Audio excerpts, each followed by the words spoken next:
Assalamualaikum warahmatullahi wabarakatuh.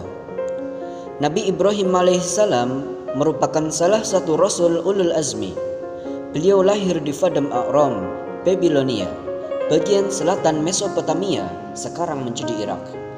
Nabi Ibrahim alaihissalam lahir pada tahun 2295 sebelum Masehi. Ayahnya bernama Azar, seorang pembuat patung atau berhala. Raja yang berkuasa saat itu adalah Raja Namrud. Raja Namrud memerintah tanpa undang-undang. Ia seorang raja yang kejam dan mengaku dirinya sebagai Tuhan. Raja Namrud mengumumkan bahwa semua bayi laki-laki yang lahir diperintahkan untuk dibunuh. Hal ini dilakukan karena ahli nujum Raja Namrud meramalkan bahwa kelak akan lahir seorang bayi laki-laki yang akan menghancurkan kekuasaan Raja Namrud. Untuk menghindari keganasan Raja Namrud, Nabi Ibrahim disembunyikan dalam sebuah gua. Ia hidup di dalam gua selama bertahun-tahun. Apabila ia lapar dan haus, diisaplah jari tangannya.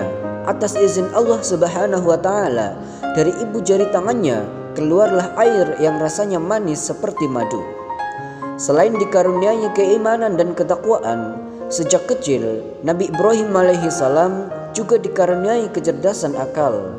Hidayah Allah Subhanahu wa Ta'ala telah mempengaruhi jiwanya, sehingga patung dan berhala-berhala menimbulkan masalah dalam hatinya.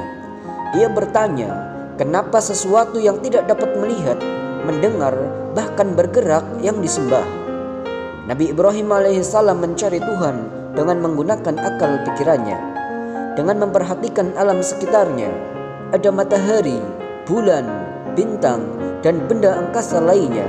Hal ini diceritakan dalam Al-Quran surat Al-An'am ayat 76-79. Nabi Ibrahim semakin sadar bahwa apa yang dilihatnya ini bukanlah Tuhan. Tuhan yang sebenarnya adalah Tuhan yang menciptakan langit dan bumi. Pindah ke negeri Kan'an atau Palestina. Nabi Ibrahim menikah dengan Sarah. Tetapi sampai lanjut usia, mereka belum dikaruniai keturunan. Atas saran dari Sarah, Nabi Ibrahim akhirnya menikah dengan Hajar. Dengan Hajar, Nabi Ibrahim memperoleh seorang anak yang bernama Ismail. Beberapa tahun kemudian, Sarah juga melahirkan anak yaitu Ishak. Dan Ishak inilah yang menurunkan anak bernama Yakub. Ishak dan Yakub juga nabi yang diutus oleh Allah Subhanahu wa Ta'ala. Suatu hari, Raja Namrud mengadakan upacara keagamaan di tempat lain. Dengan penuh keberanian, Nabi Ibrahim alaihissalam pergi ke kuil tempat pemujaan berhala bagi Raja Namrud dan rakyatnya. Dengan sebilah kampak, dihancurkannya berhala-berhala itu dan membiarkan berhala paling besar tetap utuh di tempatnya dengan kapak dikantungkannya di leher patung besar itu.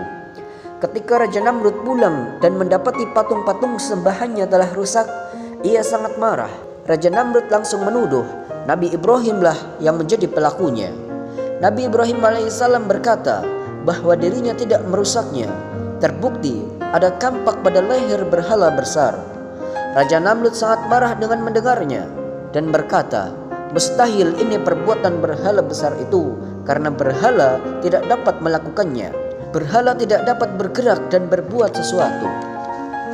Dengan tersenyum, Nabi Ibrahim alaihissalam berkata, kalau tidak dapat berbuat sesuatu, mengapa kamu sembah? Raja Namrud semakin marah. Ia tidak dapat menerima kebenaran dari Nabi Ibrahim alaihissalam dan menghukumnya dengan cara dibakar hidup-hidup. Dengan izin Allah, Nabi Ibrahim diberi mukjizat selamat dari kobaran api yang membakarnya.